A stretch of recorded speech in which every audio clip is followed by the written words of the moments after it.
Olá a todos e bem-vindos a mais um episódio especial do Sapiens. O meu nome é Luís Francisco Souza, sou o diretor de conteúdos da Bruá. Como sempre, estou acompanhado pelo magnífico Renato Rocha, nosso guionista-chefe. E desta vez temos uma convidada que, mais do que uma convidada, acho que é já uma amiga da casa. Sara Melo Rocha, uma voz, uma cara que todos reconhecem da televisão, da CNN e, mais especificamente agora, do podcast Gungunhana Quando Portugal Raptou um Rei, que é um podcast da autoria da Sara, produzido para a CNN, com o apoio da FLA, não da Frente de Libertação dos Açores, mas da Fundação Luso-Americana de Desenvolvimento, e produzido por nós, Bruá. Sara, há muito tempo que estávamos para ter esta conversa, uns com os outros, até porque fomos fazendo o processo todo conjuntamente. Antes de começarmos, eu gostava muito que tivéssemos a oportunidade também de conhecer o próprio Gungunhana, o homem, a sua história, mas primeiro que tudo é importante que os nossos ouvintes conheçam mais ou menos o que é o podcast, porque a proposta do podcast é relativamente ambiciosa, porque parece misturar uma componente de historiografia com uma componente de jornalismo, tem vários arcos narrativos ao mesmo tempo, há uma componente da Sara, há uma componente do Gungunhana, há uma componente do legado colonial e da forma como os países, Moçambique, olha para si próprio. Portanto, para os nossos ouvintes que ainda não tiveram a oportunidade de ouvir o programa, apresenta-te e apresenta o que é o podcast que vamos falar aqui hoje. Olá, Luís. Olá, Renato. Tudo bem? Eu sou a Sara Melo Rocha, como tu disseste, sou jornalista e em 2024 estive praticamente dedicada ao Gungunhana Quando Portugal Raptou um Rei. Foi um período muito entusiasmante da minha vida, muito feliz. E para dizer a verdade, tenho saudades desse tempo, ao mesmo tempo que penso ainda bem que já passou. Mas olhando para o podcast, eu concordo contigo quando dizes que realmente é ambicioso, porque a minha ideia inicial não era tão ambiciosa. Eu tinha a história de Gungunhana, que era uma história que eu queria muito contar, já há muitos anos, portanto uma história que me acompanhava há muito tempo, e eu sabia que só a história de Gungunhana era já de si riquíssima, e eu não, se calhar nem precisava de fazer mais nada e já seria bom contar essa história. Só que as coisas mudaram um bocadinho, aí eu percebi que o potencial podia ser enorme quando eu me apercebo que havia a possibilidade de encontrar descendentes de Gungunhana em Portugal. E aí tudo se tornou um bocadinho mais interessante e mais jornalístico. Quando adicionei as camadas de colonialismo português, racismo, direitos humanos, aí as coisas começaram realmente a ganhar uma forma mais séria. Deixou de ser a Sara quer contar uma história que é desconhecida de algumas pessoas, para vamos então mergulhar num tema que é bastante, bastante difícil, que é o tema do colonialismo português, do pós-colonialismo, e de como é que e de como isso impacta os nossos dias de hoje. Acabou por ser realmente um projeto de muito trabalho, de muita reflexão, sobretudo, de muitas dúvidas também pelo caminho, porque à medida que nós íamos avançando, percebíamos a complexidade e o peso que seria contar aquela história. Portanto, e depois das coisas acontecerem, depois de estar escrito, está escrito, e aí já não dá para voltar atrás. E por isso foi um misto entre o entusiasmo, o receio, que ainda bem que ultrapassámos isso e pusemos cá fora o que era preciso. E o que eu acho muito engraçado deste podcast, eu ontem estive a revê-lo todo, e Renato, também consegues pronunciar-te com bastante conhecimento de causa nesta matéria em particular. Ele é interessante porque ele está numa linha ténue e complicada entre o que nós podemos chamar alguma historiografia contemporânea, portanto, realmente conta a história e traz ao conhecimento comum a história de um homem, ao mesmo tempo depois com esta componente jornalística. Portanto, eu depois gostava de ouvir a tua opinião sobre a diferença entre estes dois formatos, ou seja, comunicar história e fazer jornalismo são a mesma coisa, não são a mesma coisa. Obviamente que o jornalismo pode ser muito mais abrangente que comunicar história, não é? Mas de que forma é que os dois universos se podem encontrar? Mas também o que eu acho giro é a quantidade de estruturas narrativas que estão aqui implícitas, porque isto está construído em camadas. Para quem ainda não teve a oportunidade de ouvir, há uma componente que é a Sara, porque isto tem a ver com a história da Sara enquanto também açoriana, e por ser açoriana tem uma ligação e um contacto com Gungunhana, ou pelo menos com o legado de Gungunhana, mas ao mesmo tempo depois, quando começamos a entrar na história de Gungunhana, começamos a entrar na história da descendência de Gungunhana, que vai até um determinado ponto, e a seguir passamos para a história da descendência emocional, espiritual e política de Gungunhana. Portanto, isto não é aquilo que nós imaginaríamos como um programa tradicional de jornalismo em que se vai de A a B, nem é uma historiografia que se vai do nascimento até à morte. É uma mistura de formatos e de sensibilidades diferentes, não é? É verdade, e é realmente algo que me apoquentou durante algum tempo. Porque eu creio que às vezes os jornalistas são um bocadinho certinhos demais, ou seja, têm dificuldade em fugir de formatos que já existem. Isto no contexto português também, que é o contexto que eu conheço melhor. Eu sinto que eh, eu sinto que este projeto acabou por ir muito além do que realmente se faz no jornalismo mais tradicional, e durante muito tempo eu estive na dúvida se realmente seria um trabalho jornalístico ou se eu conseguia que ele fosse suficientemente jornalístico, vamos colocar Ok, sim, assim, sim, sim. para não ser então apenas um revisitar da história. Mas eu debati-me com isso durante algum tempo e cheguei à conclusão que se trata sim de um trabalho jornalístico, sobretudo porque ele olha para muitas questões que têm impacto nas nossas vidas de hoje e faz conexões. Uhum. Portanto, e se pensarmos bem, quando nós contamos uma história que de alguma forma moldou Portugal e o povo português, só contá-la já é de si um ato de jornalismo, se pensarmos bem. Porque eu estou a dar a possibilidade a quem nos ouve de revisitar esta história e com a cabeça de 2024, 2025, tirar as suas próprias conclusões, Uhum. e fazer ligações também. Mas tu achas Hum, que são, desculpa interromper, mas achas que são atos separados? Porque aí parece-me que juntamos história com o H grande e a história com o H pequenino, ou seja, estamos a falar de histórias, de vivências de pessoas, mas também estamos a falar da história de Portugal. E interessa muito essa junção entre aquilo que poderíamos considerar jornalismo e historiografia, não é? Porque não tem que ser obrigatoriamente muito diferentes. Eu aí há uns tempos, depois de lançarmos o podcast, acabei por fazer uma série de perguntas no Instagram, para perceber a percepção que as pessoas tinham do podcast. E uma das respostas que me deram foi: isto é jornalismo histórico. E eu pensei: gosto disto. Não tinha, ou seja, eu ainda não tinha arranjado um nome Uhum. para o que nós fizemos. Mas se calhar é isso. O que nós fizemos foi jornalismo histórico. E eu não sei se é uma categoria existente ou se simplesmente vem nascendo desta vontade que nós temos de olhar para o passado, mas ela realmente existe.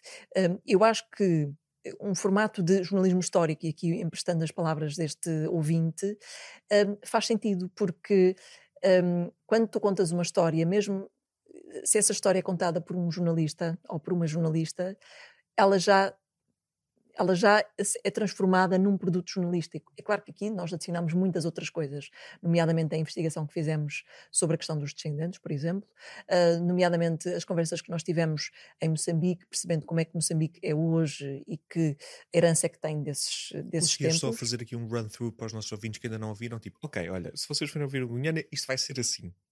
Exato, quem ouvir o Gungunhana quando Portugal raptou um rei vai ouvir um podcast de 8 episódios narrativos. É a história de Gungunhana, enfim, imperador de Gaza, que foi raptado. Esta é a palavra que nós usamos mais, é uma palavra um bocadinho mais para espicaçar algumas pessoas, mas ele foi capturado pelos portugueses no final do século XIX, foi trazido para Portugal, e acabou os seus dias na Ilha Terceira nos Açores, que é onde eu cresci, e por isso é que esta história se liga a mim de alguma maneira, mas as ramificações são muitas outras. Ao longo de 8 episódios, vamos contar a história deste homem, quem é que ele foi, porque é que ele foi importante para o contexto português e para o contexto moçambicano. Vamos tentar descobrir descendentes deste homem que vivem em Portugal, e vamos tentar também perceber que herança é que ele deixa a Moçambique e também a Portugal, que impactos é que o facto de ele ter saído do contexto moçambicano teve nas nossas vidas hoje. E aqui estou a falar de colonialismo português, é o grande tema do podcast, que acaba por analisar o caminho que Portugal fez na sua antiga colónia Moçambique, e de que forma é que isso ainda tem impacto nos nossos dias de hoje. Acho que faz aqui Eu um acho esta resumo. habilidade extraordinária. Acho que isto foi um momento super jornalístico a capacidade que tiveste de repente fazer aqui uma síntese de tudo o que se estava a passar. Pronto, ainda bem. Trabalhar a pensar, meu Deus, como é que esta pessoa aprendeu a fazer isto? Tem um super poder. Eu ficava 7 páginas a escrever exatamente a mesma coisa, mas tu tens um poder de síntese invejável. Bom. Vamos saltar então. Havia aqui um elemento que tocaste agora que era importante também ver esta contextualização, que é tu tens uma ligação a isto, porque fazes parte do complô açoriano que começa a aparecer em todo o lado. Bom, lado que eu faço parte hoje. Há um terceirense açoriano. Sim, mas eu também faço parte de um grupo que agora percebi que faço parte dele, e se calhar já fazia parte há mais tempo, mas agora tenho a certeza. Eu faço parte do grupo de doidinhos por Gungunhana. Ou seja, eu quando conheci o André Avatos, que é um dos historiadores que é entrevistado no podcast, ele é uma das pessoas que mais sabe sobre Gungunhana, a viver em Portugal, e ele disse-me quando eu conheci, bem-vindo ao grupo de doidinhos por Gungunhana, porque ele é realmente um personagem que inspira muito. E por isso, é claro que eu pelos vistos já fazia parte desse grupo, antes sequer de saber que fazia parte dele, devido a o misticismo e enfim, o facto de ele é um personagem que realmente atrai as atenções, porque ele tem qualquer coisa de especial. E na Terceira, nos Açores, acho que isso ainda está ali presente.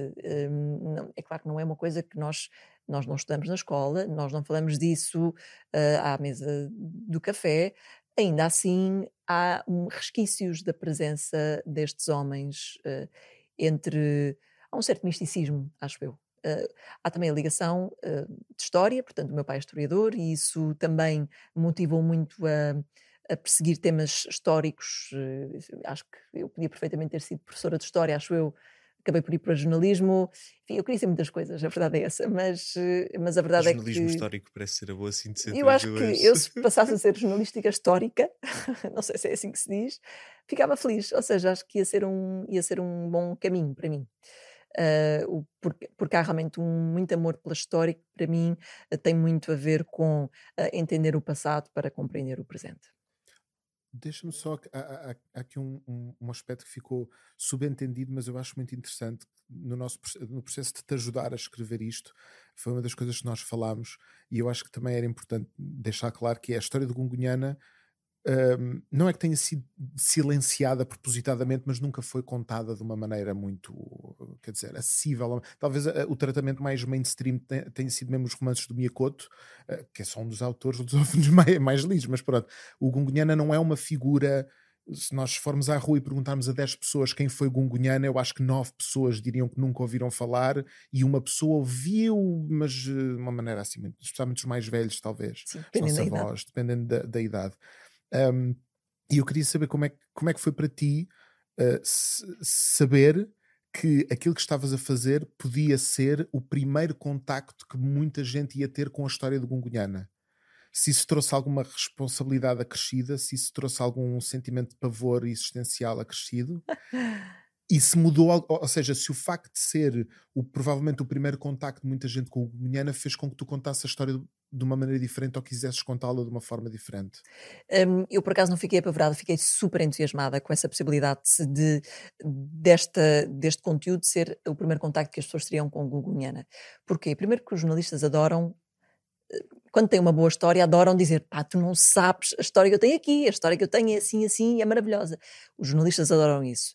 E segundo, sinceramente, porque, sem falsas modéstias, acho que o trabalho que nós fizemos com este podcast foi um trabalho extremamente sério, de muita reflexão, e por isso, se este é o primeiro contacto que as pessoas têm com o personagem de Gungunhana, eu confesso que fico satisfeita, porque ele é dá tanta contextualização, são tantos os caminhos que nós oferecemos para as pessoas entrarem, que me deixa feliz que possam eventualmente começar o seu caminho por aqui.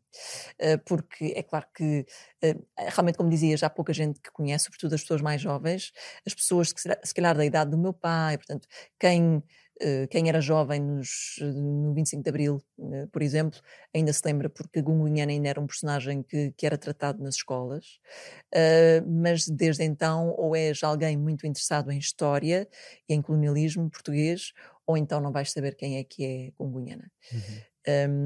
E por isso fico satisfeita por nós termos mudado isso para algumas pessoas. As reações que eu tive foram maravilhosas, que era exatamente isso que eu esperava, que é as pessoas ficarem abismadas com uma história de tal dimensão e tão próxima de nós, e muita gente simplesmente a não acreditar que isto aconteceu, não é? Uhum. Portanto, como é que é possível que isto tenha acontecido? Ou isto aconteceu, como é que é possível eu nunca ter ouvido falar Exatamente. disto? Porque se Isto é isto fosse tão- verdade e assim, eu certamente já teria ouvido falar disto antes, não é? Acho que Sim. Acho o que processo mental das pessoas eu é acho que sim, esse. é muito engraçado porque é quando as pessoas se ficam maravilhadas com uma coisa que acabam de descobrir, Uhum. mas que está na Berlinda há séculos. Sim. Não é há séculos, mas desde o final do século XIX. Isso é muito interessante porque quando nós já passámos por essa fase, e eu já tinha passado por essa fase de estupefação, como é possível que isto tenha acontecido, gosto de observar outros a passar por esse processo que é a estupefação com uma autodescoberta quase, que é com uma descoberta de uma informação que é tão rica e que estava ali, mas Que eu acho que ninguém... eu pelo menos senti isso. Sim, eu acho que é o giro do trabalho que todos nós fazemos em Claro. diferentes vertentes, que realmente é trazer ao de cima histórias que são pouco conhecidas e demonstrá-las às pessoas. Por acaso, eu fico contente porque eu também cresci com as histórias do Gungunhana. O meu avô é da idade do pai da Sara e amigo do pai da Sara, Claro. e portanto eu também cresci a ouvir dizer, porque que tinham conhecido descendentes, e não sei, não do Gungunhana, mas dos Ixacha e essas pessoas fazem parte do imaginário. Há bocado tu tentaste-me incluir. Eu depois eu vou direcionar para outro caminho, portanto, Pois se tiveres vais. aqui alguma Não, conclusão mas para eu vou- fechar, porque eu tenho que vou- seguir eu em frente. Vou pegar naquilo que tu acabaste de dizer, que eu acho que é uma pergunta que só eu é que posso fazer, porque eu sou o único Ok, mas lisboeta aqui. eu tenho que depois seguir para o próprio Gungunhana para apresentar a história de vida do homem. Vamos. portanto. Está bem. Depois no Posso final depois a entras gente... quando chegarmos a Sim, Lisboa outra vez. Sim. Sara, portanto, é importante que as pessoas fiquem a conhecer propriamente quem é o Gungunhana, quem é o homem em si, quem é o facto histórico. Portanto, vamos tentar fazer aqui um run-through um bocadinho sobre isto e tentamos perceber de que é que estamos a falar. Portanto, meados do século XIX, início, há uma movimentação em massa de um povo que vem desde a África do Sul, os Nguni, sobem, em parte, julgo eu, pressionados pelos ingleses, e acabam por sedimentar parte desse grupo no sul de Moçambique, numa zona que deveria a ser Gaza, não é? Há um desses homens em particular, cujo nome está aqui nas minhas notas, mas que eu não irei decorar de todo, que é o avô de Gungunhana, inicia este reinado de Gaza. A partir daí há uma série de lutas entre descendências que eventualmente leva a que Gungunhana chegue ao poder e torne-se o príncipe de Gaza. Bom resumo. Acho que é isto. Não vou entrar nos Sim, mefecanis porque e nos nomes muito específicos. Quem é que é este homem? Quem é que são estas pessoas? Qual é que é a psicologia que está aqui a acontecer em termos deste processo todo? Essa pergunta é interessante e tem vários desdobramentos. Pondo de uma forma simples, Gungunhana foi imperador do reino de Gaza, era talvez era das pessoas com mais influência na África do Sul, na África Oriental também. Ele tinha um império que ia desde o fim de Moçambique, mais ou menos, até ao topo, portanto estamos a falar de milhares e milhares e milhares de quilómetros de terra, de gado, de população, que estavam sob o domínio deste homem chamado Gungunhana. Portanto, ele estaria, se nós pensarmos bem, estaria ao nível de qualquer rei europeu, portanto, ele aliás tinha mais poder e mais terra do que o rei de Portugal, do que outros reis europeus. Isto pondo de uma forma muito, muito aberta, mas quem é que era ele também? Era alguém que olhando também para as fontes que nós podemos consultar, há várias formas de o descrever, sobretudo porque as fontes que também nós consultamos são quase Queres todas fazer já europeias. uma parte e contextualizar a questão das fontes? É um dilema que tiveste ao longo Sim, é um porque há um dilema. equilíbrio que tem que ser feito. Sim, e essa foi uma das razões pela qual foi tão importante ir a Moçambique. Mas qual é o equilíbrio já agora? O equilíbrio tem a ver com fontes europeias e fontes africanas que são poucas. E são sobretudo de fontes orais, que, portanto, a tradição africana, ao contrário da europeia ou da ocidental, não é através da escrita, é através da história passada de geração em geração. E por isso a informação que nós temos do contexto africano é realmente pouca. E as fontes europeias também não são propriamente parciais. Não são de todo, não são de todo imparciais. E por isso não foi para nós muito fácil navegar na construção deste personagem. Quem é que ele era enquanto homem? Porque Eu lembro-me, por exemplo, o André Vazquez falava dele como um homem carismático, e eu acredito que ele assim tenha sido, mas ao mesmo tempo era visto como um homem de muito poder e de ira, alguém que podia matar porque se chateava com um guerreiro que não estava à altura dele, por exemplo. Um, É alguém que matou o irmão, de acordo também com as fontes que nós podemos consultar.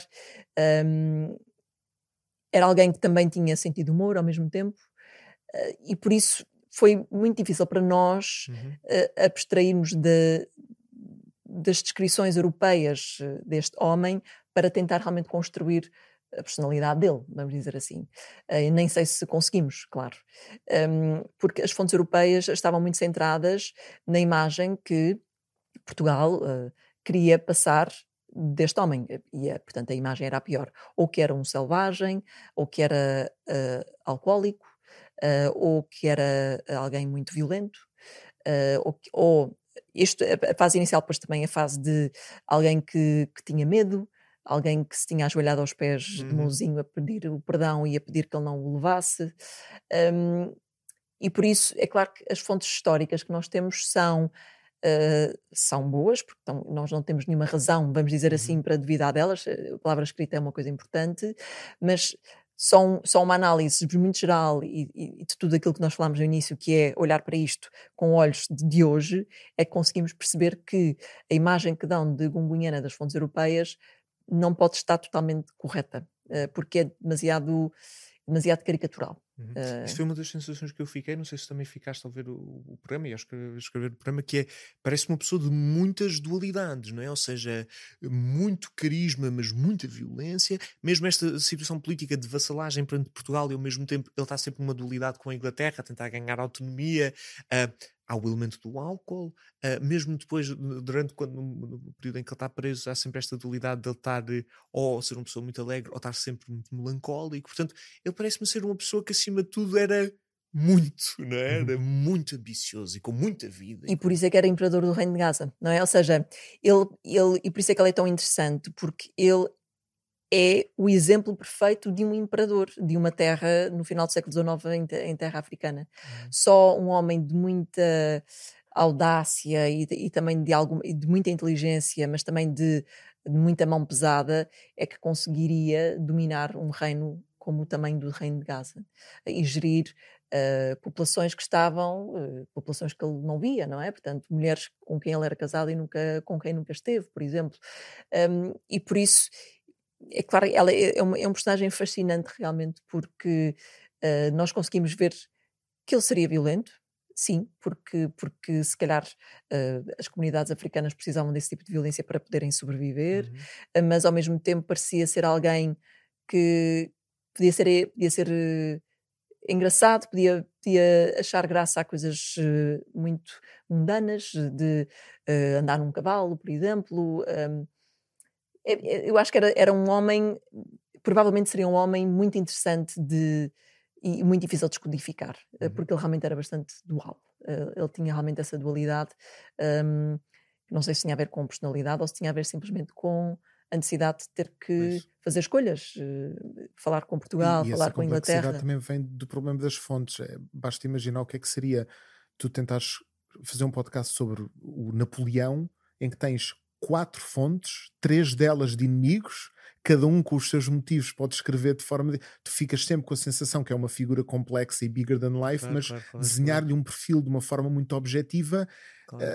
Nós passávamos imenso tempo então, mas o que é que o texto diz ali e às vezes de uma ou duas palavras tentar extrair o máximo, porque não há várias fontes, no sentido em que há 2 ou 3 objetivas e depois há as perspectivas, é quase só perspectivas, não é? Quase Napoleão só. realmente é um bom exemplo disso, realmente é um homem também que os mitos que nós temos hoje em dia sobre ele, de ser muito baixinho e ser muito irascível, são também parte de propaganda. Agora imagina, tinhas muito menos historiografia, tinhas uma cultura oral que se foi perdendo e que entretanto depois foi registada felizmente em Moçambique, e por isso é que foi importante ir a Moçambique, porque apesar dos arquivos históricos terem os seus desafios, ao menos há alguma coisa escrita, que são entrevistas que foram feitas a a comunidades, enfim, na zona de Gaza. Isto foi feito durante os anos 60, mais ou menos, do século passado, anos 60, 70, 80, por um historiador alemão que viveu bastante tempo em Moçambique, era talvez a pessoa que mais sabia sobre Gungunhana em Moçambique, e ele felizmente conseguiu registar em palavra escrita à mão, a lápis, estas entrevistas que foi fazendo com. Ele também falou, por exemplo, com muitos, muitos grupos enfim, que eram absolutamente contra a Gungunhana, como foi o caso dos Tchop, completamente dizimados Era isso que eu queria aproveitar para pelos Nguni. perguntar, antes de entrarmos também depois agora nos portugueses e no desenrolar disto tudo, que é, parece-me na cosmologia daquela zona, realmente temos os Nguni, que são um povo de caçadores, de lutadores, de quase como uma aristocracia da força, que também se depara com outros grupos locais com os quais subjuga, não é? Portanto, Sim, isso foi bastante difícil para nós, essa dicotomia. Aliás, foi bastante difícil chegar a Moçambique e perceber que, primeiro de tudo, Gungunhana não era amado por todos, como me fizeram crer, ou como as fontes me faziam crer antes de viajar para Moçambique. E por isso é que é tão importante, são os caminhos do jornalismo, lá está, ir ao terreno e poder falar com as pessoas. Essa foi a minha primeira pequena desilusão, vamos dizer assim, com Gungunhana, porque os jornalistas fazem isto às vezes, que é, já levam uma história quase pronta na cabeça e depois têm que se deparar com a realidade. E a realidade é que Gungunhana não é amado por todos em Moçambique, nomeadamente pelos grupos de shop que foram dizimados pelos Nguni. E outra coisa que também para mim foi difícil ir gerindo ao longo deste tempo é o facto dos Nguni eles próprios serem também invasores. Porque até então eu olhava muito para a questão da chegada, enfim, da presença da portuguesa em sítios como Moçambique. Mas a verdade é que o povo de Gungunhana, de certa forma, invadiu também terras que não eram deles. E por isso, como é que foi gerir esta informação? Como é que foi tentar que ela não ficasse escondida, mas ao mesmo tempo também não ofuscasse o caminho que nós íamos fazer no podcast? Isso não foi nada fácil. E por isso, ele não deixou de ser uma pessoa fascinante, um personagem fascinante, mas nós fomos desencantando, vamos dizer assim, com o Gungunhana ao longo do tempo, porque percebemos que não há, nem há pessoas nem boas nem más, ninguém é perfeito, não é? E mesmo o Gungunhana que nós tínhamos imaginado, como toda a gente imaginou um Gungunhana qualquer, também não era propriamente isso é perfeito para a nossa história. um tópico que eu depois quero recuperar, porque no final depois quero também perceber com que olhos é que saíste a ver isto tudo. Portanto, ficamos a conhecer mais ou menos Gungunhana, percebemos que está a haver aqui uma migração de um povo de luta, quase uma aristocracia da força, ocupa aquela zona, portanto, Moçambique e um bocadinho da África do Sul, portanto, tem um império que está em expansão, esse império entra inevitavelmente em choque com outro império que lá está, que são os portugueses e os ingleses. Gungunhana presta vassalagem a Portugal, ao mesmo tempo tenta sempre com os ingleses encontrar o seu próprio espaço de sobrevivência. Os dois, Portugal e Inglaterra, também estão em desentendimento, mapas cor-de-rosas, por aí abaixo. Inevitavelmente isto teria que explodir, e Gungunhana não consegue ser um elemento neutro no meio deste conflito todo. Como é que isto acaba? Qual é a conclusão desta história de tensão entre Portugal, Gaza e Inglaterra? Especialmente sabendo que tu estiveste presente no sítio onde isto tudo veio a desenrolar-se. Portanto, conta-nos um bocadinho sobre o que é Culela, julgo eu, que é Sim, é talvez um momento de viragem. O grande momento de viragem é quando os portugueses decidem que Gungunhana tem de sair. Porque eu acho que houve, durante algum tempo, por parte dos portugueses, a ideia de que seria possível realmente ter ali um régulo que havia de ser aliado dos portugueses e havia de pôr em prática o que era necessário para a dominação, digamos assim, das potências ocidentais. Mas depois percebem que não vai ser possível, porque, sobretudo porque Gungunhana não cumpre, nem sempre cumpre os acordos que fez com a coroa portuguesa. Manda uma embaixada ao Reino Unido? Sim, sim, mandou-me. mandou. Houve também essa questão, já foi um bocadinho tarde, essa dita embaixada já acabou por ser um bocadinho tarde, porque ele foi pedir ajuda à Inglaterra, mas a verdade é que a Inglaterra, enfim, já foi tarde demais, já o acordo estaria feito com as potências europeias. hum, e, portanto, percebem que só através vai ter que ser através da força. E aí sim, portanto, aí foi o desencadear uma série de batalhas que são absolutamente fundamentais para moçambicanos, sobretudo para quem vive em Gaza. A Batalha de Culela, por exemplo, é um ponto de viragem porque foi uma batalha, lá está, como aqui fazendo um contexto, os Nguni eram efetivamente um povo de luta. Eles são educados para serem guerreiros, mas eles eram guerreiros com as agaias e pouco mais. Eles tinham lanças, portanto era a luta corpo a corpo, e a verdade acabou por ser um bocadinho desigual com as potências europeias. Mas a Batalha de Culela é efetivamente um ponto de viragem para o contexto da captura de Gungunhana, porque é uma batalha muito sangrenta, em que os Nguni perdem. E aí eu lembro-me de quando estive em Moçambique, passámos pela zona da batalha, que é um campo vazio, não Consegues há pintar-nos um bocadinho? Eu ouvi o programa e sim, fica com pena até de não ter conseguido ver através dos seus olhos e visualizar, perceber mas é onde é que nós difícil porque estamos. não havia Há muita uma aura coisa. espiritual, não é? Eu senti que. Sim, há um espaço vazio, portanto é quase como se fosse um pequeno campo, como se fosse um pequeno campo de futebol circundado com muros, e há lá no centro um pequeno monumento a dar conta disto, mas não há mais nada para além disso. Ou seja, então o que nós imaginamos era, ok, como é que era a batalha? Eles chegavam a um local e era mesmo posicionamento, portanto, vamos nos posicionar.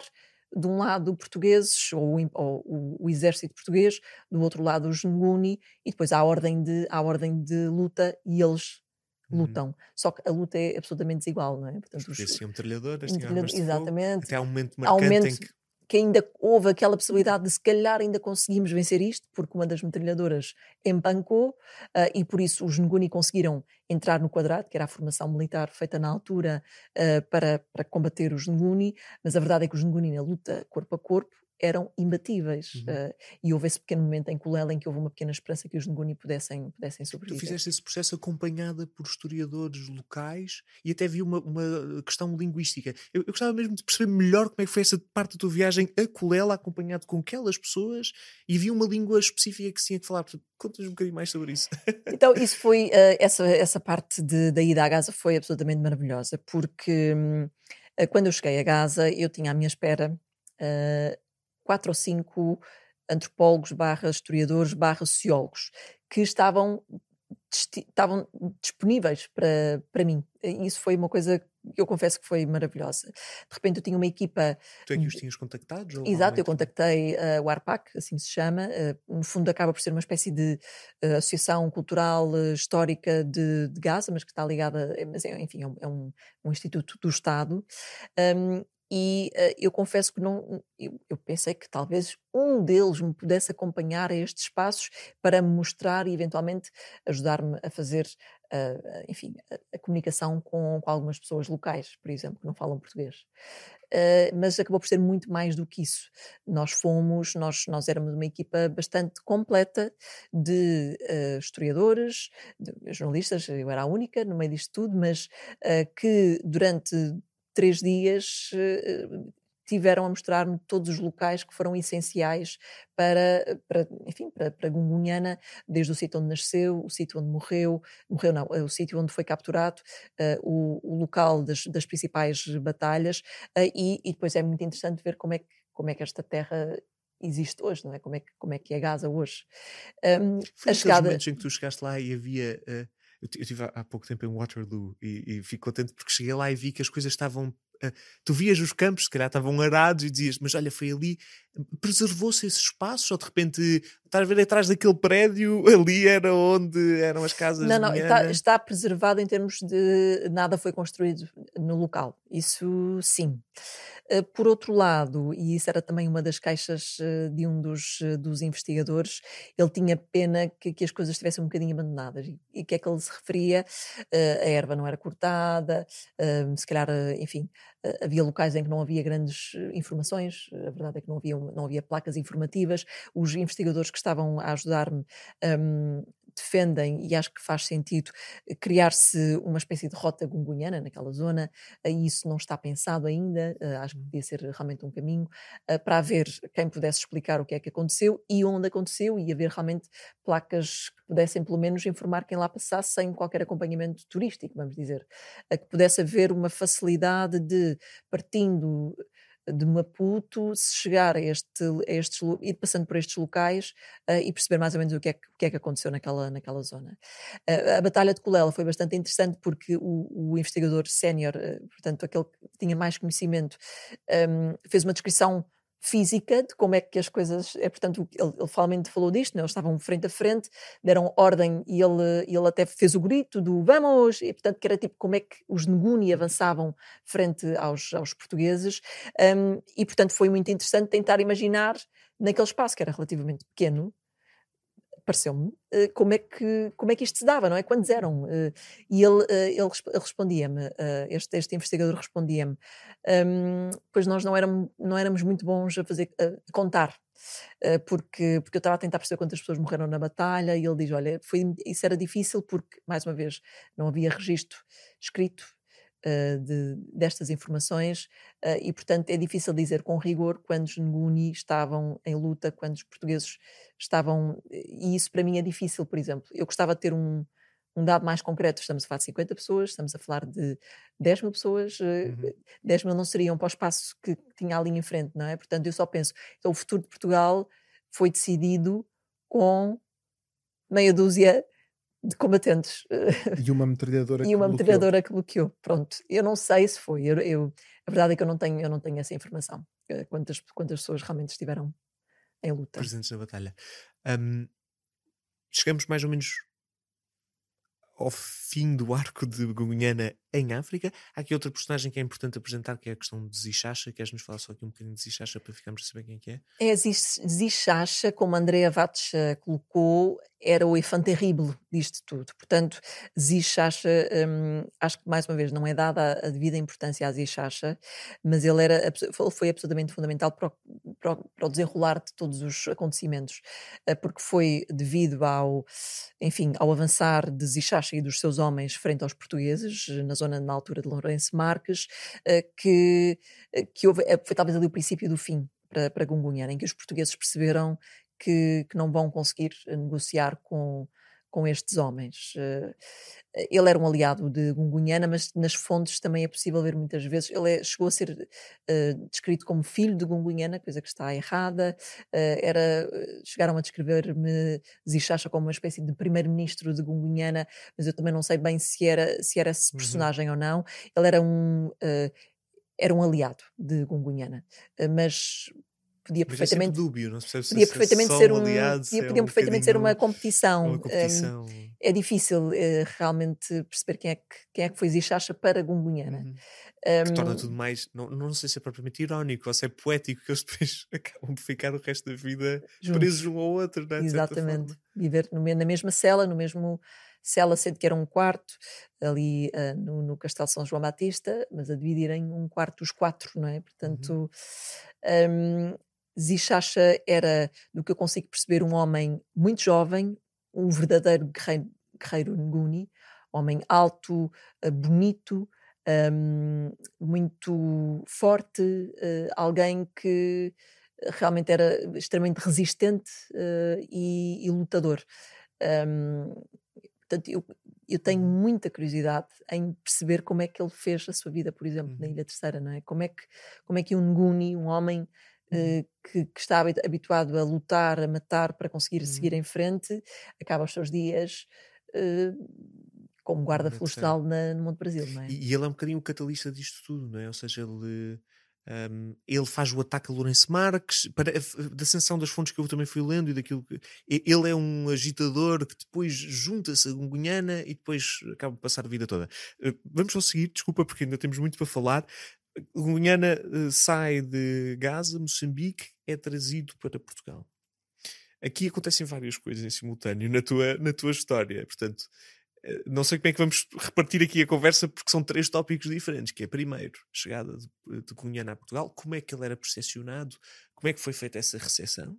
Segundo, quem é que vem com ele? há aqui um conjunto de pessoas importantes que vêm com ele, várias, e isso depois vai-nos levar a seguir a quem é que fica ou quem é que não fica. Portanto, gostava que me contasses mais ou menos como é que foi este processo de passagem dele para Portugal. Sinto que havia o mar, que para ele era uma coisa terrível. Como é que ele é recebido e quem é que o acompanha? Gunguena é capturado e decide que vai seguir para Lisboa. Mas não vai sozinho, portanto, a acompanhar Gungunyana segue então Zixaxa, que falámos ainda agora, segue o filho de Gungunyana, portanto, um dos filhos, porque ele tinha O Godid? o Godid, há várias fontes que falam entre 200 a 300 esposas, cerca de 20 filhos que ele terá tido, portanto é difícil depois também, mas a verdade é que Godid foi o escolhido, ele era, no fundo, ia ser quem ia herdar o trono. E Mulungo, que era um tio de Gungunhana, era o mais velho de todos e também um personagem bastante interessante, apesar de termos pouca informação sobre Era ele. isso, ele passa um bocadinho despercebido entre o Godid, o Zixaxa e o Gungunyana. São personagens com tanta Porque eu creio que verve Mulungo foi uma espécie entre a resignação e uma luta silenciosa. Vamos dizer assim, estamos a falar de. Eu consigo imaginar como é que um Nguni mais velho ainda teve de passar por todas estas provações e acabar os seus dias na Ilha Terceira. Portanto, Ele ele, tem ele um devia estar pormenor muito. magnífico que é do português. Queres contar qual é que é a história do português? Dele ter sido. Há aqui isto, claro que é preciso fazer um contexto, não é? Portanto, estes homens, depois de terem chegado à terceira, eles são educados na catequese, são batizados e aprendem o Pai Nosso, a Ave Maria e por aí fora. E, portanto, Mulungo foi dos quatro aquele que sempre se recusou a aprender português, excepto algumas orações que ia aprendendo na catequese, e por isso, quando lhe faziam perguntas, ele respondia com versos de rezas do Pai Nosso. Só. Porque eventualmente é muito interessante isso, porque talvez seria realmente das poucas palavras e frases que ele conhecia, mas ao mesmo tempo era uma luta irónica, era uma luta de resistência de silêncio.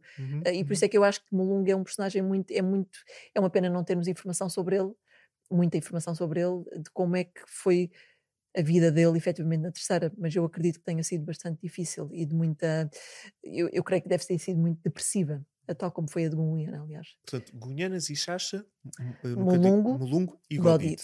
Além Quem é destes, Godid? Como é que é chegado a Lisboa? Godid, E as portanto, mulheres? é o filho escolhido de Gungunhana e é o personagem mais simpático desta história toda. O Godid é um fixe, ou seja, porque ele é um miúdo. Ele é um miúdo ele deve ter os seus 16 anos, 17, quando chega. E, portanto, ele estaria. É claro que aquilo não seria uma brincadeira para ele, mas ele tinha o vigor e a juventude de alguém que acredita que vai correr tudo bem.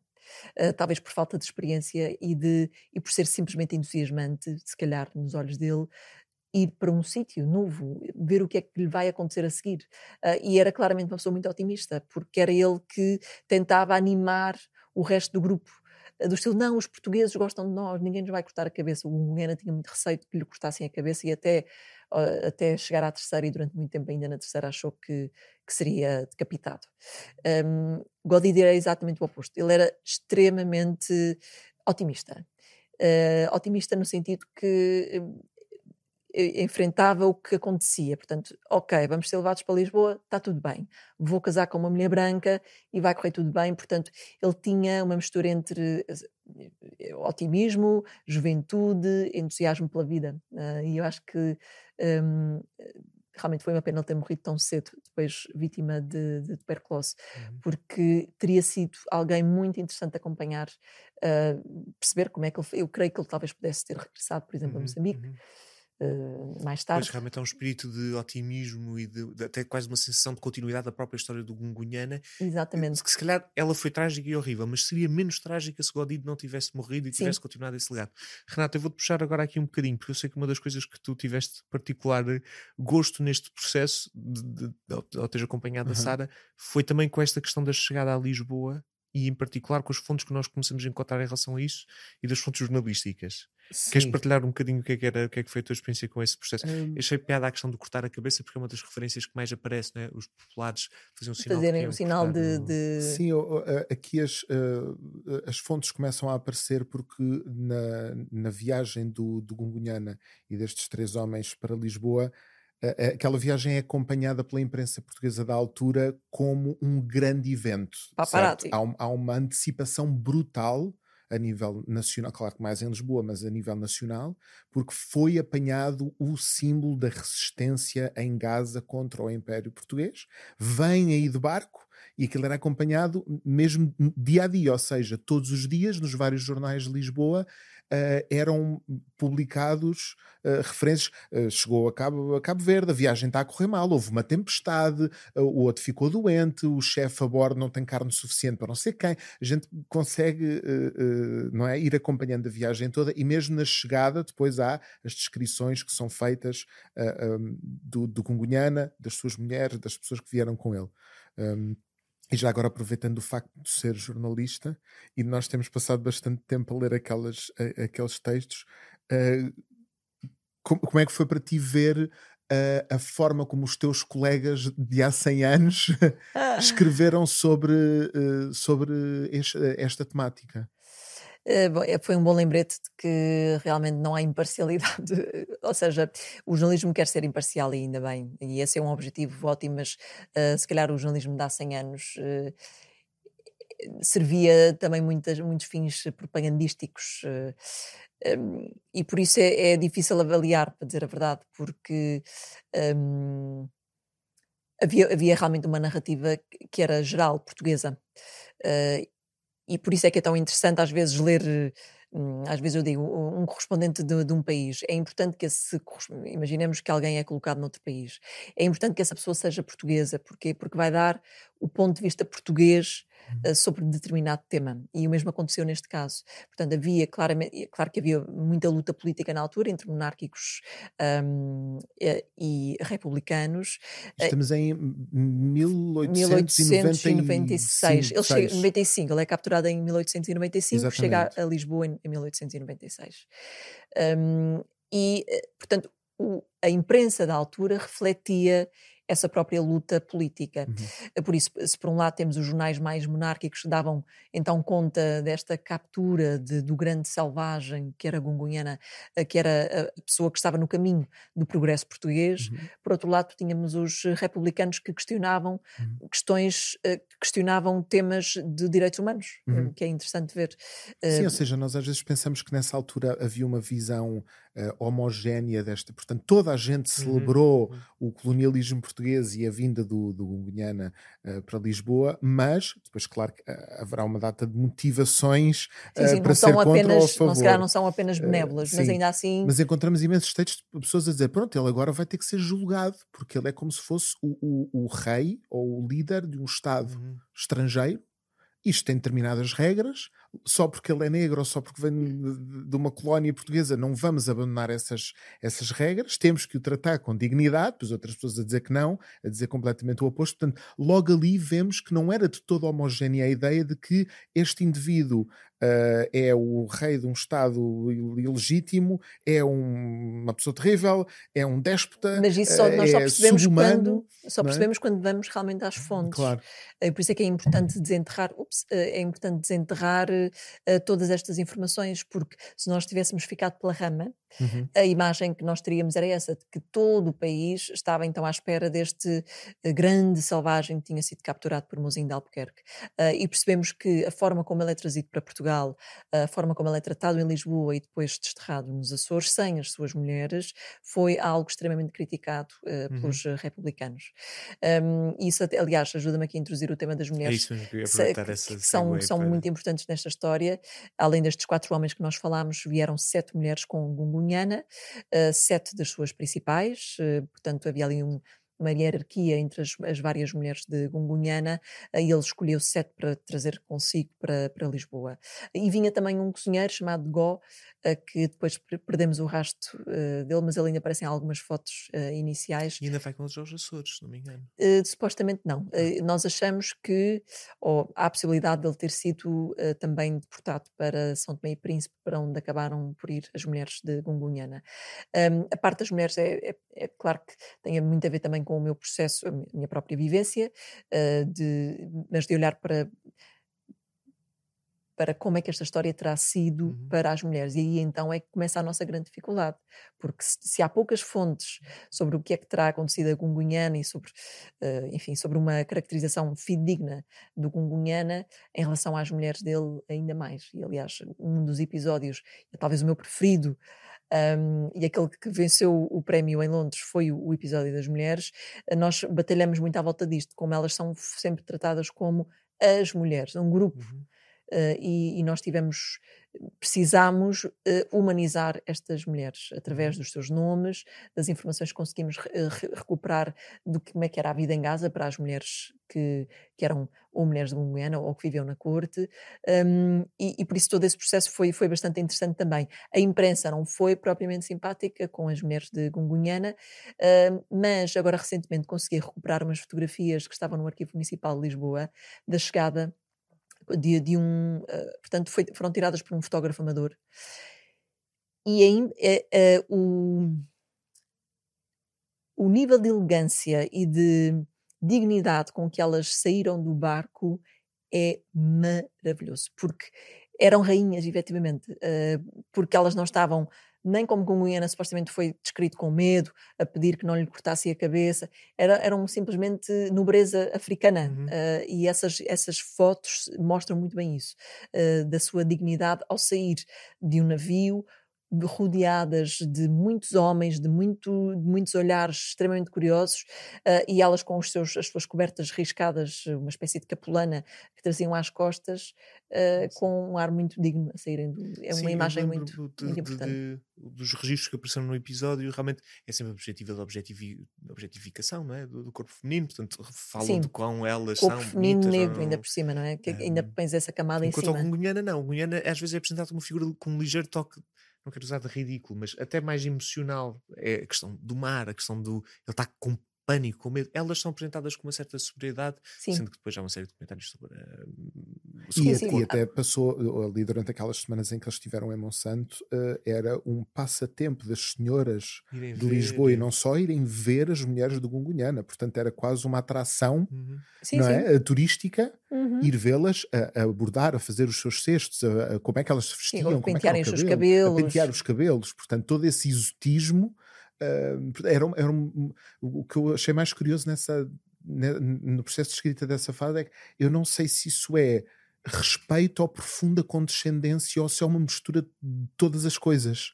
Faz sentido? Acho que Ou deve haver muita um componente de curiosidade, também não pode condescendência. ser. Eu acho que as Sim, pessoas também estavam muito sim, curiosas sim, sim, sim. Eu de até ver com os acho que seus próprios há um olhos. excerto que fala especificamente sobre os vestidos com mangas de balões e depois dizem qualquer coisa do género que, como devem presumir, fica ridículo. E Sim. eu aí Exato. é que fiquei tipo, Não, espera aí, sim, então isto não era alguns sim, só... mas Porque elas estavam eh, vestidas à europeia, não é? E pois, pronto, e realmente e eram comentários bastante racistas, mas ao mesmo tempo que também criticavam o próprio regime, não é? sim, havia. Porque é que estão a vestir africanas com roupa europeia, não Exatamente. é? Que coisa mais ridícula.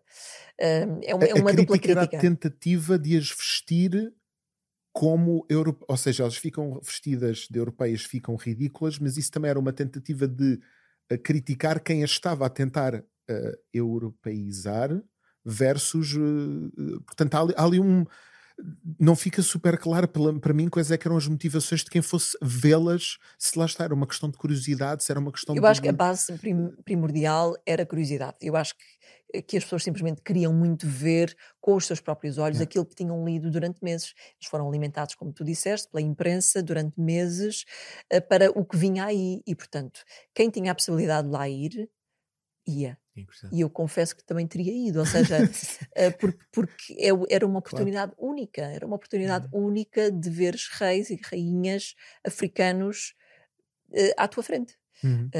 Depois com todas as outras camadas que virão em Claro. cima disso, não é? Mas Como é que acaba a narrativa das mulheres e qual é que é aquele momento, um momento muito específico, é um momento de autonomia e de independência? exato, que foi assim o nosso pequeno orgulho destas mulheres. A dada altura decide que Gungunhana vai então ser enviado para os Açores, porque houve muitas dúvidas se ia para Cabo Verde, se ia para São Tomé, houve uma série de discussões da imprensa na altura.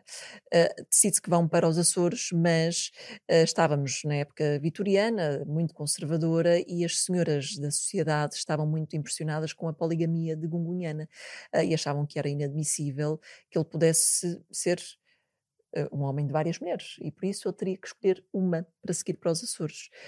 E ele não soube o que fazer. Portanto, para ele era absolutamente estranho escolher uma, mas estavam a obrigá-lo a fazê-lo.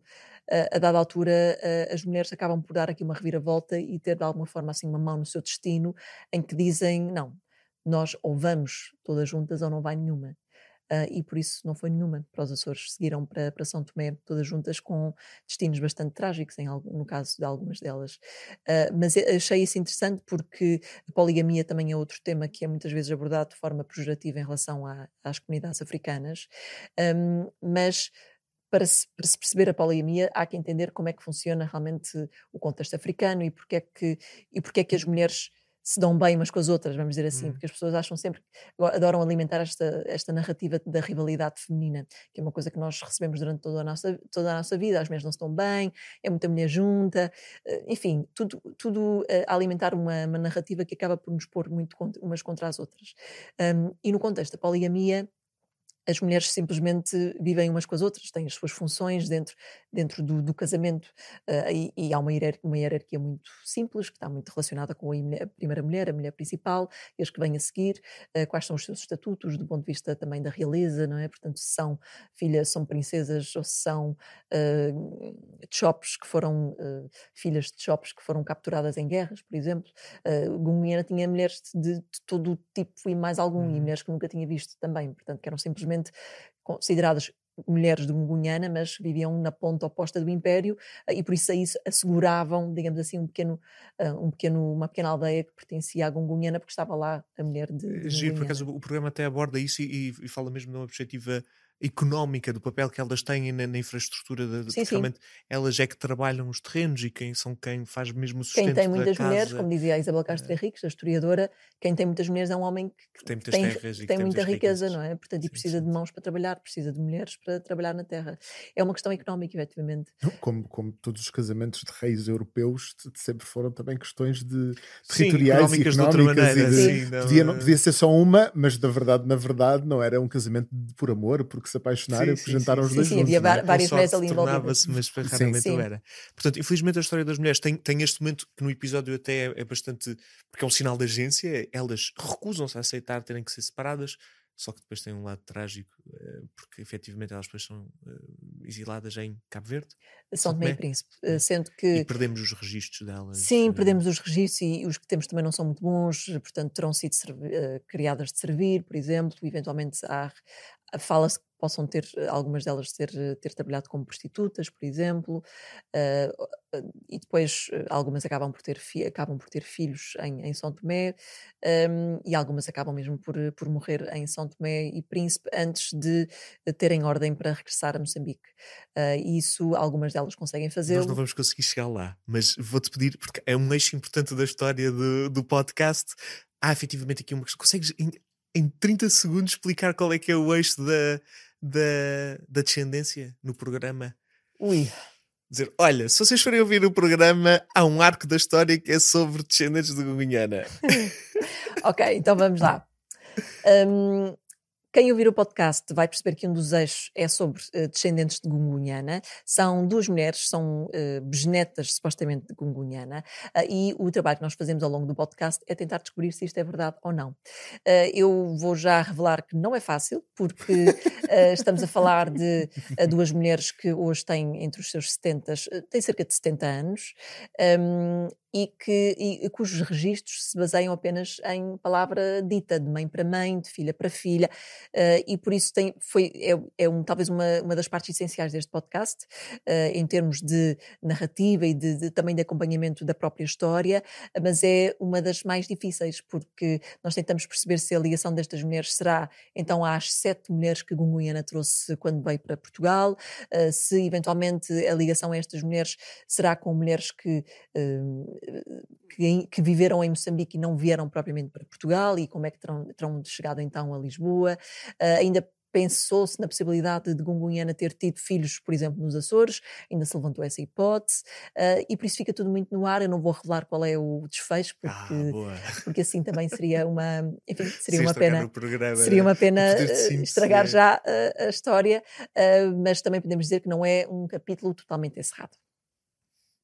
Tem que ouvir para ficar a conhecer. Entramos no arco final. Portanto, Gungunhana é retirado de Lisboa, onde realmente as descrições são descrições de muita agressividade, de um clima nada relativamente hostil, e entra em parte para a tranquilidade dos anos finais dos Açores. Aqui começa uma ligação mais pessoal com a tua história, né? Tu sendo açoriana, mas também é o fecho da história de um rei que de repente é transportado para outra ponta no meio do mar, que era um pânico terrível para ele, longínquo, onde depois vem a falecer. Conta-nos um bocadinho sobre a perspectiva aqui dos Açores, e vou-te lançar um desafio adicional, malévolo da minha parte, porque eu sou açoriano, e tu também és açoriana, e nós gostamos dos Açores. Muito. Contudo, ao ouvir aquelas narrativas, eu tenho alguma dúvida sobre a benevolência das mesmas. Portanto, até que ponto é que nós, a projeção de nós próprios açorianos, nos excluímos da narrativa colonial? Porque pareceu quase que foi o sítio onde a Gunhana foi ser feliz. Foi super mega bem tratado. Eu sei. Mega bem tratado. Aliás, era melhor do que em casa. O homem estava felicíssimo. Estava ótimo. Isso é importante falar sobre isso, porque foi também outro dos dilemas que eu tive. Porque ele tinha sido tão maltratado em Lisboa, como é que de repente é tão bem recebido, vamos colocar assim, sendo que não foi bem recebido, mas já aí vamos, no contexto açoriano. E as várias fontes com quem eu vou falando, nomeadamente historiadores terceirenses, acabam por fazer essa ressalva. Eles dizem, bom, é claro que nós não sabemos, mas as fontes efetivamente dão conta de uma recepção menos agressiva.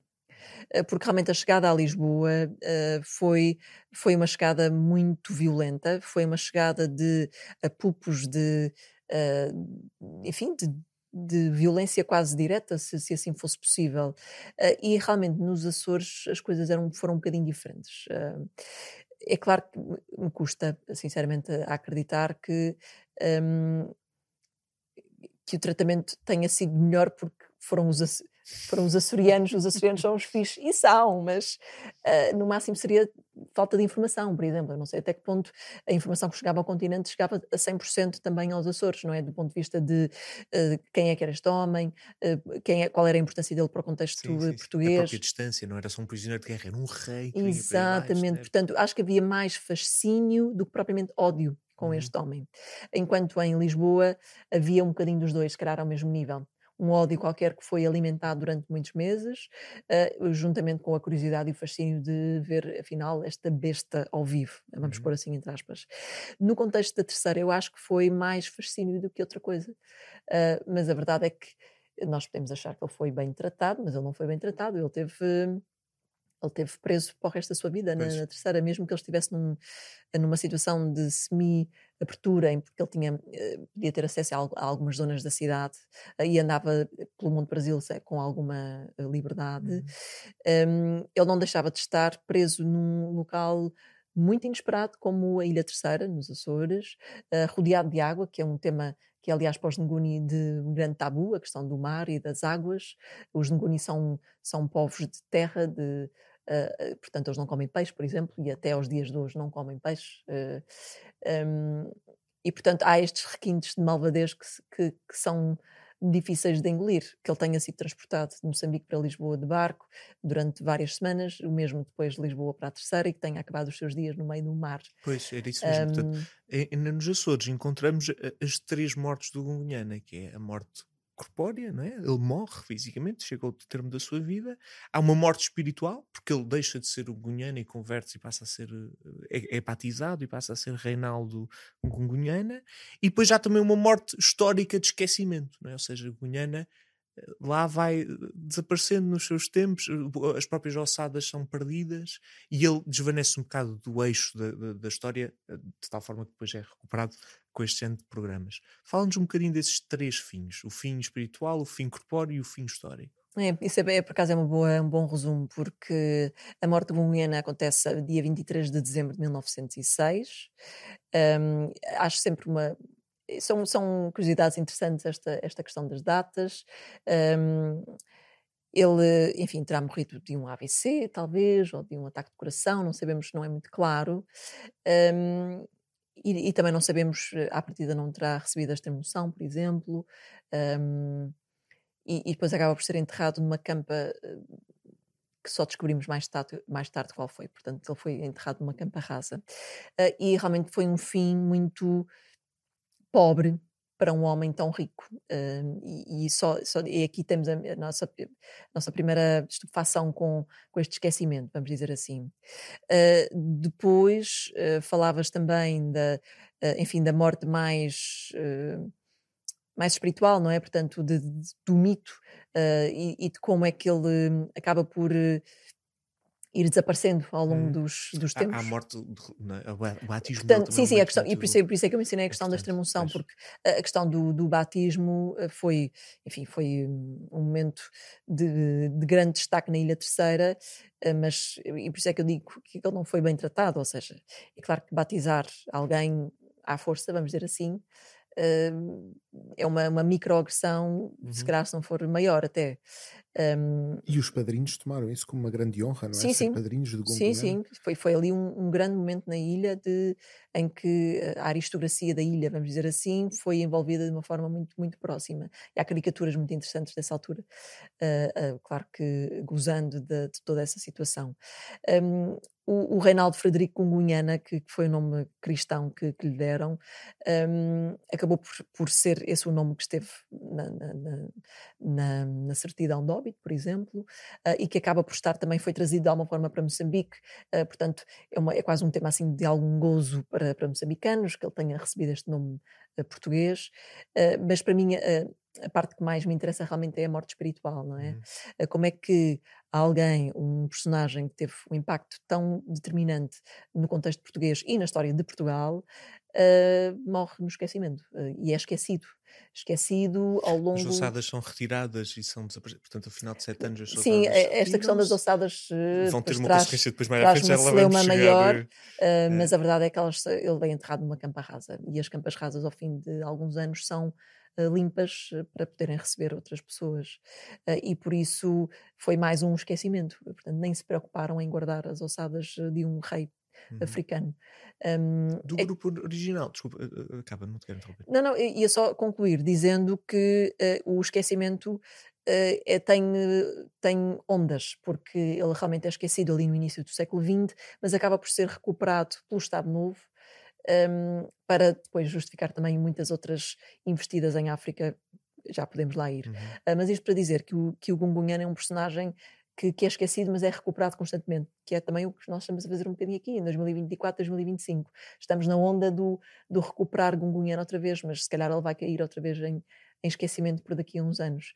E o que eu sinto é que ele é um personagem que tem sido usado por muitos poderes ao longo desde que nasceu, incluindo por nós, vamos ter que admitir, também o usamos para poder contar uma história, e por isso este esquecimento é uma pena, mas acaba por ser recuperado. Resta saber de que forma, não é? Uhum. Quem é que está interessado em recuperar este personagem? Só antes de entrarmos nessa parte do debate, que é realmente também a conclusão do programa, do grupo original que vai, há um que efetivamente depois perdura no tempo, que é Zichacha, que nós ficamos a conhecer há pouco. Exato, tal Queres-nos dar só aqui Zichacha. um achegazinho sobre este... Exato, Zichacha é, mais uma vez, um personagem importantíssimo aqui, e acho que não tem a atenção devida, portanto, porque ele não tem a fama de Gungunhana, claro que não, mas ele é o resistente, ele é o sobrevivente dos quatro, e sobrevivente do ponto de vista até de descendência, e aí sim já podemos aqui revelar, porque é uma história bastante conhecida.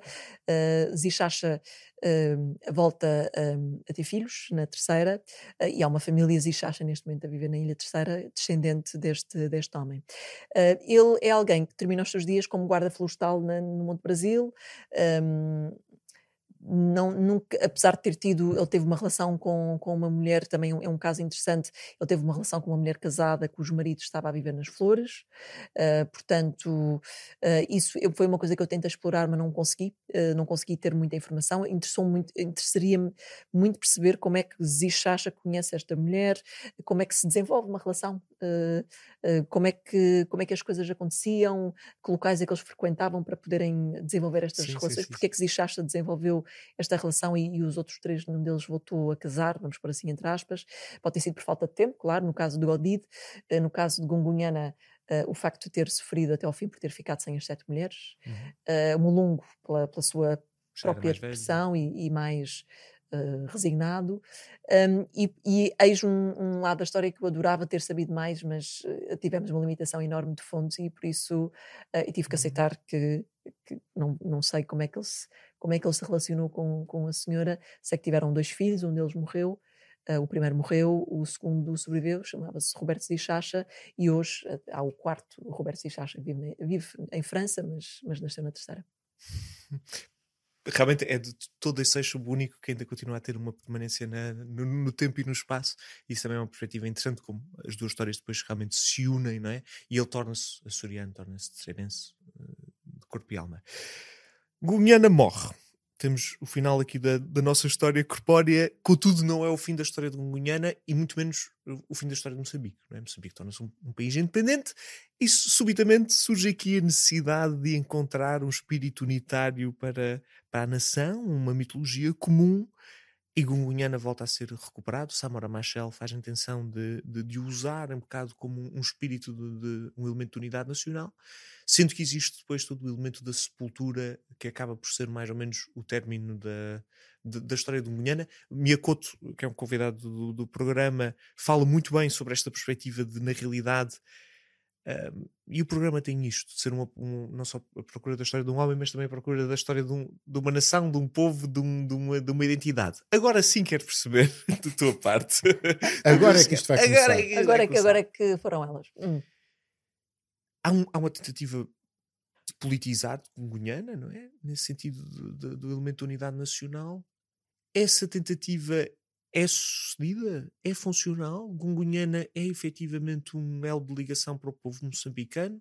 Sim, não, difícil? É difícil porque... E se puderes contar já agora a história das ossadas também, como é que se acaba? Então vamos começar pelas ossadas. Samora Machel, quando chega ao poder, ele precisa de encontrar várias formas de unir o país. Uma delas passou por utilizar a figura de Gungunhana como um herói de luta anticolonial, porque era exatamente esse tema que ele precisava exacerbar, portanto, a luta do povo moçambicano contra o colono, que acabou por ser um bocadinho também o que fez Gungunhana, ainda que as motivações fossem um bocadinho diferentes, mas a verdade é que a base era essa, o colonialismo português e a luta contra essa entrada. Samora Machel usa Gungunhana por várias razões. Uma delas é o facto dele próprio ser de Gaza e de haver enfim... E até possivelmente descendente. Exatamente, descendente de um guerreiro de Gungunhana. E portanto é claro que Samora Machel queria fazer essa associação a homens nguni, fortes, que lutam contra o colonialismo português, e ele próprio. E portanto eu percebo que ele tenha escolhido Gungunhana. Só que quando eu estive em Moçambique percebi que essa escolha foi super polémica e continua a ser ainda nos dias de hoje, porque se Gungunhana é um personagem absolutamente central no sul de Moçambique e enfim, no estado de Gaza, não é de todo alguém que diga muito a quem vive em Cabo Delgado, por exemplo, ou noutros pontos do país. E por isso é que eu não sei se... Eu acho que foi a escolha... Eu percebo porque é que ele fez essa escolha. Se calhar teriam sido necessários mais heróis para que o povo moçambicano se sentisse todo representado. Mas eu percebo que quando se está a começar uma nação, estamos a falar de um país que tem 50 anos, do ponto de vista da sua democracia, eu percebo que se queira unir o país de alguma forma. Estamos a falar de um país enorme, que apesar de não ter uma população muito grande, tem uma grande extensão territorial. E é isso que normalmente os grandes países fazem. Usam personagens, usam bandeiras, usam lemas para unir o povo. E eu creio que eventualmente ele terá sido bem sucedido no início, mas ao longo do tempo fomos percebendo que não. E falámos com 2 personagens, que aliás, 2 convidados, que explicam isso muito bem. Além do Miyakoto, foi o Ngulani Bakakosa, que é um escritor, que foi o primeiro escritor moçambicano a insurgir-se contra esta escolha de Gungunhana como símbolo nacional. E ele foi essencial para nós percebermos porque é que O argumento Gungunhana dele é não com uma é... base regional, não é? Do norte e do sul Sim, de sim, há Moçambique. muita diferença entre, não só, portanto, há muita diferença de etnias, por exemplo, alguém que é de Chop não é Nguni, enfim, e estamos só aqui a falar da zona do sul. Se formos ao norte as coisas ainda mudam muito mais, estamos a falar de um país com muitos dialetos, com várias línguas oficiais, hum, e cada um, as pessoas são efetivamente diferentes, têm vivências diferentes. Depois há a parte mais do norte que é mais muçulmano, por exemplo, o sul não, e então é difícil juntar todas estas pequenas comunidades, todos estes pequenos regionalismos, mas que também ignorá-los não foi o caminho certo. É esse o argumento de Ngulani Bakakosa. Ele defende que não foi uma boa ideia arranjar um homem que unisse o país, ou 2 ou 3 figuras, não foi suficiente, porque as pessoas têm que se sentir representadas e não se sentiram representadas. O Ngulani Bakakosa foi muito essencial para perceber porque é que afinal o Gungunhana não era como eu pensava que era quando saí de Portugal, alguém que era amado pelo povo moçambicano. É amado por uns, odiado por outros, e por isso não sei até que ponto a escolha de Samora Machel foi realmente eficiente. Acabou por, se calhar, trazer-lhe mais problemas do que propriamente ajudá-lo. E porquê? Agora, assim, com tanta questão das ossadas, pode ter trazido mais problemas porque acabou por ser um bocadinho um embaraço diplomático quando Samora Machel acaba por começar a abrir as portas a Portugal depois de séculos de dominação, decide vir a Portugal por volta dos anos 80 e uma forma simbólica de alguma forma fazer as pazes é a entrega das ossadas de Gungunhana a Samora Machel para ele poder então regressar a Moçambique com elas. Só que havia aqui um problema que é ninguém sabia onde estavam as ossadas. Mas as ossadas tinham que aparecer. Portanto, e o que nós percebemos ao longo também deste processo é que houve felizmente não havia e-mails nessa altura, porque senão a gente, infelizmente para nós, porque senão ao menos nós tínhamos registros. Mas deve ter sido um pandemónio andar atrás das ossadas de Gungunhana, porque alguém em Lisboa deve ter dito: encontrem-me as ossadas. E Mota Amaral, depois nós chegamos a pensar na hipótese de entrevistar Mota Amaral para este podcast, porque ele esteve aqui envolvido com isto, mas acabámos por, enfim, foi muita gente e já da altura enfim, já tínhamos muita informação. Mas percebemos que foi realmente um problema entre Lisboa-Açores e um problema entre Lisboa-Maputo. Mas permanece a dúvida? Ou seja, eu tenho ideia, sei que há uma comissão e a comissão supostamente nunca terá chegado a nenhuma resolução e nunca vai chegar. Nunca vai chegar, não será porquê? esse. Porque... Mas há uma putativa narrativa de que as ossadas estão mesmo lá, ou aquilo é só terra e... Não, aquilo é só terra. Aquilo é só terra. Portanto, é terra simbólica que depois acabou por ser trazida para Maputo. E eu achei esse final tão bonito e triste, precisamente por causa disso, porque é a tentativa de pegar em Gungunhana, metê-lo literalmente num espaço. Ele está inserido no contexto de uma fortaleza e de uma estátua e de uma visão representativa para o mundo do que é aquela espiritualidade, mas o interior é vazio, é simbólico. O interior é meramente... Exato, mas esse simbolismo eu pensei que não fosse suficiente, mas falando com pessoas de Gaza, nomeadamente os investigadores, eu acho que esse certo está no podcast, em que eu digo, então, mas está vazia a urna. E ele assim, não faz mal, mas ele voltou. Ele votou, porque há também aqui uma simbologia africana que é importante dar conta aqui, que é a questão dos mortos que morrem fora do seu território que descansam realmente. E para os moçambicanos é muito importante que a pessoa morra em casa, ou que tenha um regresso qualquer. E o regresso destas ossadas, que não são as verdadeiras ossadas, terá sido um apaziguar desse mal-estar. Portanto, é claro que foi uma polémica diplomática, mas se calhar para as pessoas que vivem em Moçambique terá sido suficiente, e pelo menos foi do que eu consegui perceber, foi isso. É melhor do que nada, vamos colocar assim.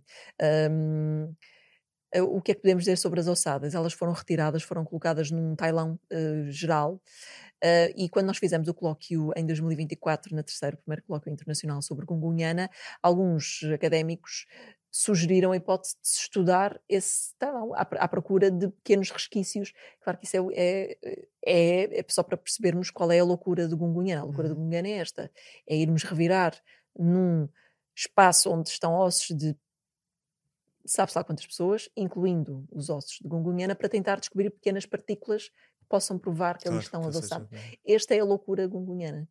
Hum, onde é que nós conseguimos chegar? Conseguimos chegar à identificação das campas, o que foi bastante difícil e que não era conhecido até há pouco tempo. Eu acho que ir para além disto vai ser bastante difícil. E já é qualquer coisa, e até gostei muito do facto de ter havido essa justiça histórica da campa ser inaugurada pelos dois putativos descendentes daquele processo, o atual príncipe de Gaza e a descendente do Exato, Zixaxa. uma das filhas. Eu tenho feito as perguntas todas até agora, estou com pena, o Renato está tão caladinho, está a meter confusão. Estou a ouvir Eu com preciso, eu toda... quero que tu faltes, Renato, porque isto parece despótico da minha parte. Assim, eu vou deixar uma última pergunta e vou-me afastar e também deixar o Renato perguntar as suas, mas a minha pergunta vai ser provocadora. Agora é Dizer que é. já, eu Agora tenho é que fazer é. a contextualização.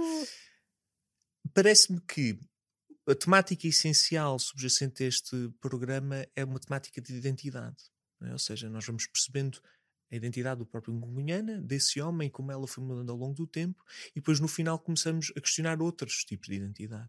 A identidade do povo moçambicano, o próprio Miyakoto levanta esse dilema e diz: nós realmente viemos aqui à procura de respostas sobre Ngungunhana, mas na verdade queríamos era ter perguntas sobre nós próprios, sobre quem é que nós somos. A conclusão da história do Ngungunhana vai nesse sentido, de tentar forjar, não, eu não quero usar o termo forjar, mas de enfiar uma narrativa nacional numa coisa que se calhar pode não ser a narrativa correta. Na Europa, no mundo europeu, estamos habituados a séculos de este homem é que é o fundador da pátria, que veio por aí abaixo, e nós fomos tendo tido tempo a digerir isso, e há outras realidades políticas que se calhar não, isso não faz sentido, não é? Portanto, a seguir temos também outro tipo de identidade, que é a identidade, por exemplo, que a Paula Cardoso levanta de uma mulher negra moçambicana em Portugal. É um programa sobre identidades e como é que fazemos a construção dessas identidades. A procura de heróis, a procura de símbolos unificadores também. Ao mesmo tempo sabemos que noutras partes do mundo essa mesma conversa está a surgir com outras tensões, não é? Sabemos que também são as mesmas procuras que a extrema-direita tem tido, que as direitas patrióticas têm tido. A procura do legado comum, a procura da história nacional, a procura do... Como é que nós destrinçamos estes dois ímpetos? Ou seja, como é que o ímpeto da procura do povo moçambicano sobre os seus heróis, sobre a sua cultura, sobre a sua pertença e a procura dos movimentos nacionalistas identitários que acontecem no resto da Europa são efetivamente processos diferentes? É difícil dizer, porque se calhar o movimento identitário moçambicano também é nacionalista. Só que quando olhamos para os percursos, eles são completamente diferentes. Se olharmos para o contexto moçambicano, é a luta contra um opressor, que é invasor, que ninguém o convidou para lá estar, que é alguém que escravizou, que submeteu durante séculos. Enquanto se olharmos para a identidade da extrema-direita, tem muito a ver com encontrar problemas junto de pequenas populações, que normalmente são minorias, e usá-las para justificar problemas. E por isso é que eu acho que não é de todo comparável, porque por um lado temos alguém, enfim, um conjunto de pessoas que está a tentar descobrir quem são enquanto país, porque eles estavam nesse processo e foi interrompido. Porque é claro que, por isso é que eu dizia, quando eu me desiludi um bocadinho com Gungunhana por ele ser invasor também, era nesse sentido. Portanto, os moçambicanos iam descobrir sozinhos quem é que eles eram. Eles não precisavam de potências ocidentais para lhes ter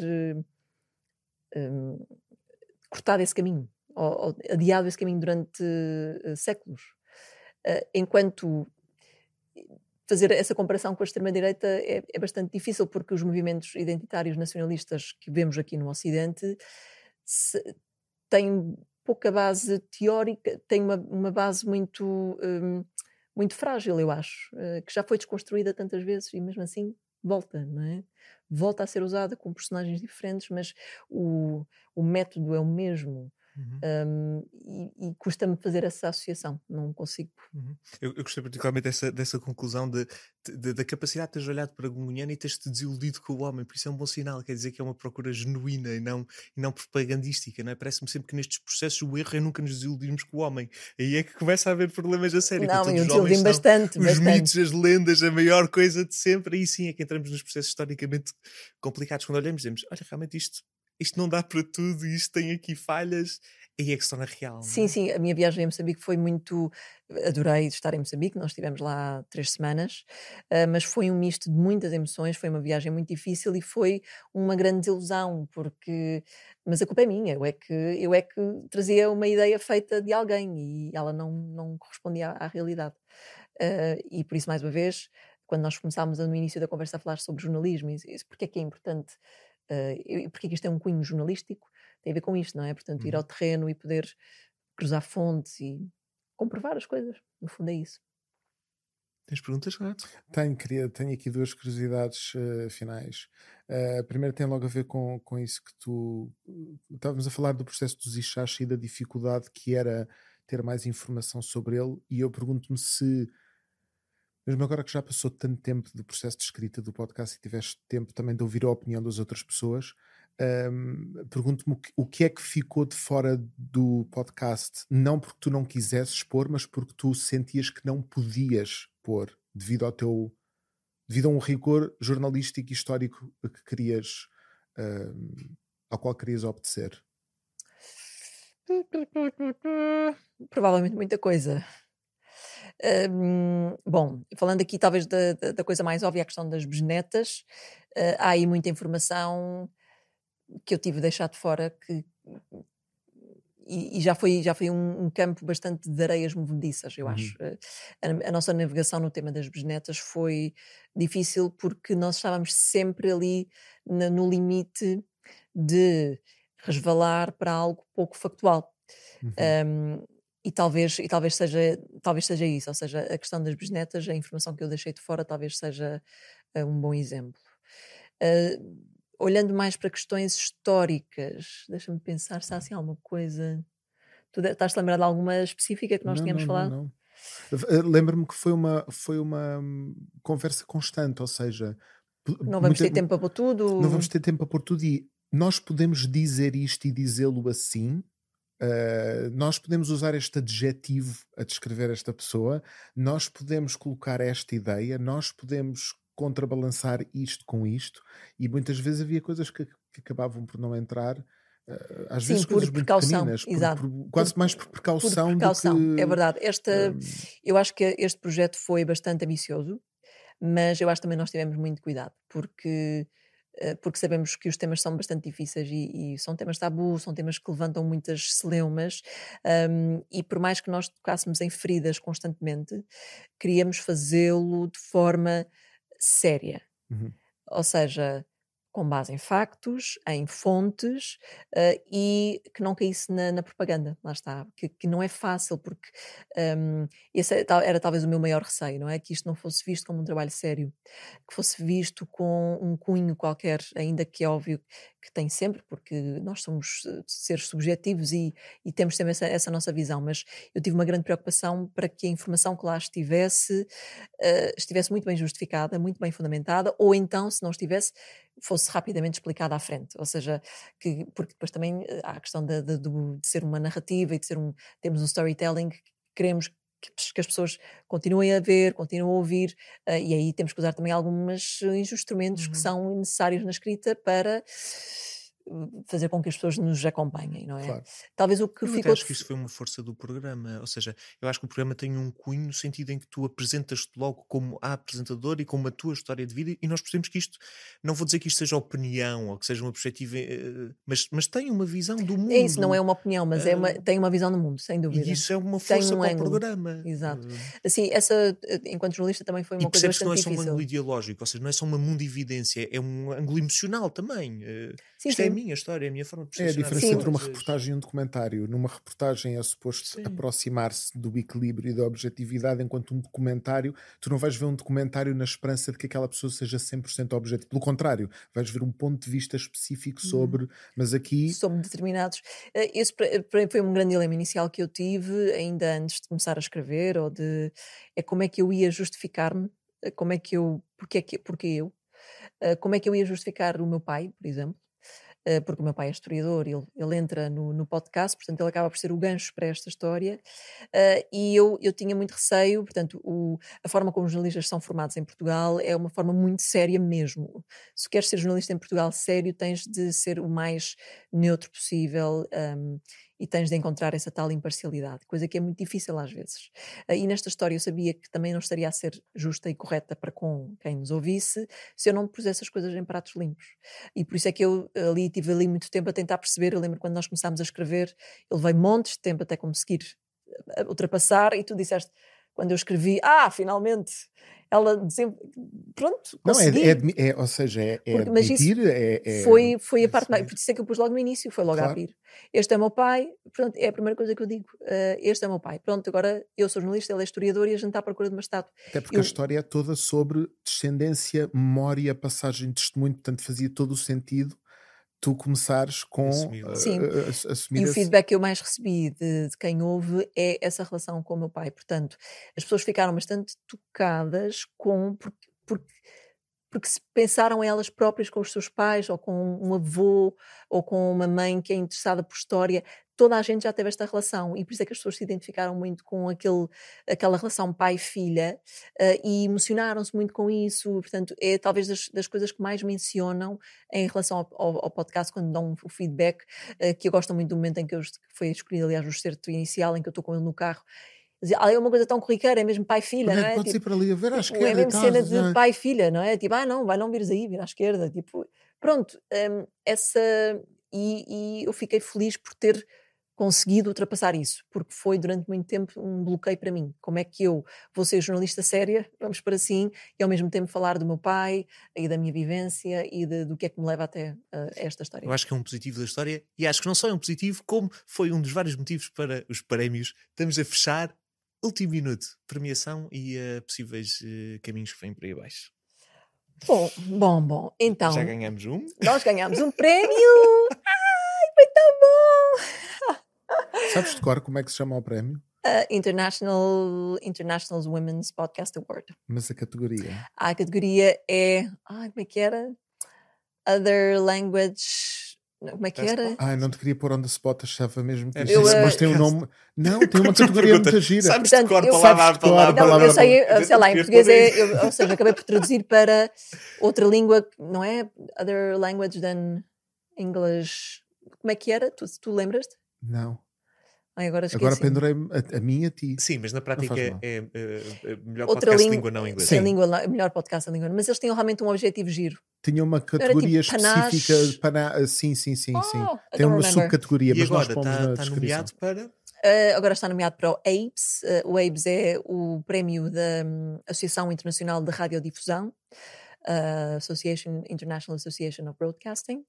Está nomeado para a categoria Áudio, Arte e Cultura, juntamente com outros podcasts de boa monta, e neste caso não há a questão da língua inglesa ou não, portanto ele está simplesmente nomeado, não é por ser de língua não inglesa, de língua estrangeira, portanto está lado a lado com podcasts de todo o mundo em língua inglesa. Há um sueco, por exemplo, e por isso torna isto mais interessante, entusiasmante, inesperado. Portanto, resumindo, nós conseguimos uma distinção, o International Women's Podcast Award, com o episódio das mulheres, o episódio número 5, que é secretamente o meu preferido. Também fomos nomeados para o One World Media Award, mas acabámos por não vencer, e agora estamos nomeados para este. Vamos ver o que é que sai daqui. Portanto, os resultados saem dia 14 de Se alguém quiser novembro. ver o episódio número 5, vê onde? Está em vários sítios, Spotify, Apple Podcast, está também no site da CNN Portugal e no WA Podcasts e em qualquer tocador de podcasts que usem por aí. Procurando Gungunhana quanto Portugal. Gungunhana, se procurarem Gungunhana, ele vem logo. A questão é, sabem escrever Gungunhana? É que isso não é fácil. Gungunhana.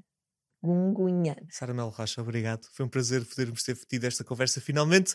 Renato Rocha, muito obrigado. Para os nossos ouvintes do Patreon, vamos ficar aqui mais um minutinho. Para quem não é nosso ouvinte no Patreon, junte-se a nós. Obrigado a todos por esta conversa.